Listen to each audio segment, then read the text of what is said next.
People are fleeing homes, carrying their belongings, desperate to save their lives.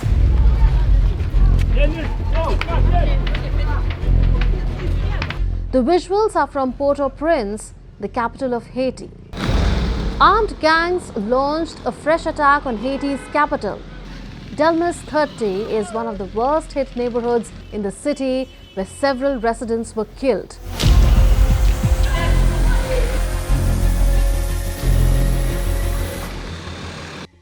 Over 1 million people in Haiti, that is nearly 10% of the population, have been forced to leave their homes due to violent gang wars. These gangs have taken control of much of the capital city and surrounding areas, leaving many without a safe place to live. I used to live at Delmas 30, but now I don't know whether to go up or down, whether to turn left or right. Why are we in this situation? Wherever they go, we run. We haven't slept since the day before yesterday because everyone was panicking. Around 15 people died in Delmas 30. I have a friend who sells meat at the Delmas 30 market and they burnt him in front of his child. I know a woman who lived very close to me and they took her and her child and burned them. Haiti is a country located in the Caribbean, sharing the island of Hispaniola with the Dominican Republic. With a population of around 12 million people, Haiti is one of the most populous countries in the Caribbean. Haiti is also one of the poorest countries in the world, ranking among the lowest in terms of income, healthcare, and education. Decades of political instability, natural disasters, and lack of investment have hindered Haiti's economic growth, leaving many Haitians struggling to make ends meet. It was 2016 when the country last had an election. Now the country does not have a president, a functional parliament, and no stable government. And this vacuum became a breeding ground for gangs that take over the streets. Over 5,000 people were killed in gang-related violence in Haiti just last year. They have been attacking the people. I don't know what their plans are and what the people have done to them. They have been killing people. I wanted to say this. Barbecue said that Vivansam is a political party. People are fleeing and they don't know where to go. When I look at that, I feel bad because you're a former policeman. You can't use other gangs to make people flee. What have we done to you? You heard the agony of the man, but if you heard him carefully, he mentioned the name Barbecue. Who is this Barbecue? Barbecue is the nickname of Jimmy Cherezia. He is the leader of G9 Family and Allies, one of the largest and most powerful gang alliances in Haiti. Barbecue is a former police officer. His gang controls major parts of Port-au-Prince, especially near the capital's ports and key roadways. In 2022, his gang blockaded fuel terminals, causing a nationwide fuel and food crisis. There are approximately 200 gangs operating across Haiti, with about half of them based in the capital, Port-au-Prince. These gangs fight each other. They control major roads and make money from customs and essential services like water, electricity, and even public transportation.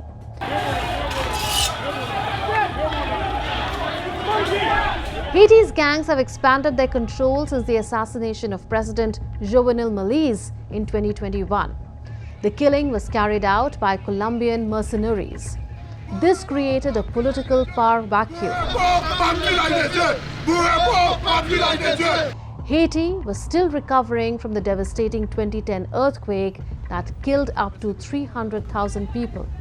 Moïse's death, followed by another earthquake just a month later, sent the country into further turmoil. The truth is, Haiti's problems go way back. The country had a tough time with politics for centuries, from the brutal rule of the Duvalier family to years of foreign intervention. Economic struggles have also been a major issue, dating back to when Haiti gained independence in 1804. After a successful slave uprising, Haiti became the world's first free black nation But France, that had colonized Haiti, demanded huge reparations that hurt Haiti's economy for generations. The situation in Haiti is a nightmare, especially for children. Over 1 million kids are trapped in areas controlled by gangs. They are forced to become soldiers and spies and suffer terrible abuse. The United Nations reports that sexual violence against children has increased 10 times. A staggering 1,000% increase in sexual violence against children in Haiti has turned their bodies into battlegrounds. So the tenfold rise between 2023 and last year comes as armed groups inflict unimaginable horrors on children. Last year alone, child recruitment surged by 70%. So right now, up to half of all armed group members are children, some as young as 8 years old. The UNICEF spokesperson cited the case of a 16-year-old girl who was abducted by armed men. Rosalind is a girl I met, not her real name. Rosalind is 16. Late last year, she left her friend's house to go to the shop and was abducted by armed men. She was placed in a van with a number of other young girls and taken to a warehouse. There, she was extensively beaten. She was drugged and, over what she believes to be the course of a month, relentlessly raped. When the armed group realised that Rosalind didn't have anyone to pay the kidnapping ransom, she was released. The violence is so bad that basic services have collapsed.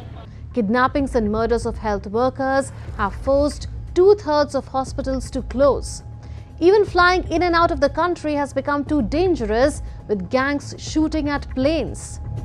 Adding to the crisis, the United States has announced that it will end temporary protection from deportation for 500,000 Haitians living in the US. This means many of them could be sent back to Haiti by August, making an already desperate situation worse. An international security force was deployed to Haiti in June last year to help restore order. Led by Kenya, the Multinational Security Support or MSS mission has been working alongside Haiti's police to stabilize the country. Earlier this month, the MSS received reinforcements with the arrival of 200 additional Kenyan police officers. However, they remain outgunned and outmanned by gangs which continue to arm themselves with powerful weapons illegally smuggled from the US.